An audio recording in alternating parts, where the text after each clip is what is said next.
বক্তৃতা করা সম্ভব হতো না যদি জুলাই বিপ্লব বা অভ্যুত্থান না হতো। আপনারা জানেন 2রা আগস্ট আমাকে দেশ ছাড়তে হয়েছিল।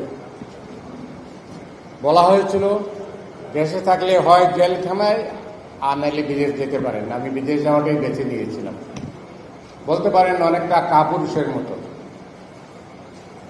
এর আগের ইতিহাস 8 মাস দেশে ফিরতে পারিনি। 670টা রিপোর্ট আমাকে কিল করতে হয়েছে 15 বছরের জমানায়। অসংখ্য ভিডিও ক্লিপ আমাদেরকে কিল করতে হয়েছে, হত্যা করতে হয়েছে। এই প্রেস ক্লাবে বসেই 70 দশকের শেষের দিকে ফয়েজ ভাই লিখেছিলেন এবং আমাদের পড়িয়ে শুনেছিলেন যে সত্যবাবু মারা গেছেন। সত্যিকার অর্থে সত্যবাবু মারা গেছেন।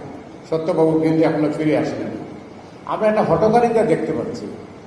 আমার ভয় হচ্ছে আমাদের হাত পা হয়তো বা আবার বাধা হয়ে যেতে পারে। পুরাজন এখনো যখন ক্ষমতায় আসেন ফিলিপিনে মার্কোসের 20 বছরের শাসনের পর, তখন তিনি কিন্তু আশঙ্কা প্রকাশ করেছিলেন একদিন।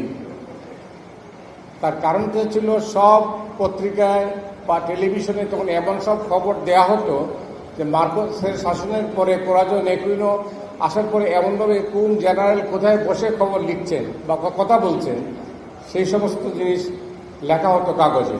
তখন তিনি সব বার্তা সম্পাদক এবং সম্পাদককে ডেকে বলেছিলেন, আপনারা যা ইচ্ছা আমার সরকারের বিরুদ্ধে লেখেন, কিন্তু এমন কিছু লেখেন না যাতে আপনাদের হাত বাঁধে বা আবার বাধা হয়ে যায়। এই পরিস্থিতি আমি লক্ষ্য করছি। আমি জানি না, আমি ভুলও হতে পারি। এই হঠকারিতার যুগে এই সময়ে কথা বলাও খুব বিপজ্জনক। বিএনপি নেতারা এখানে আছেন, তারা হয়তো বলবেন, তাদের কাছে প্রত্যাশা অনেকে ধরে নিয়েছেন যে বিএনপি হয়তো ক্ষমতায় চলে আসছে। আমার কেন যেন মনে হয় রাজনীতির দিকে নেই। রাজনীতিতে এখনো ভেজাল আছে।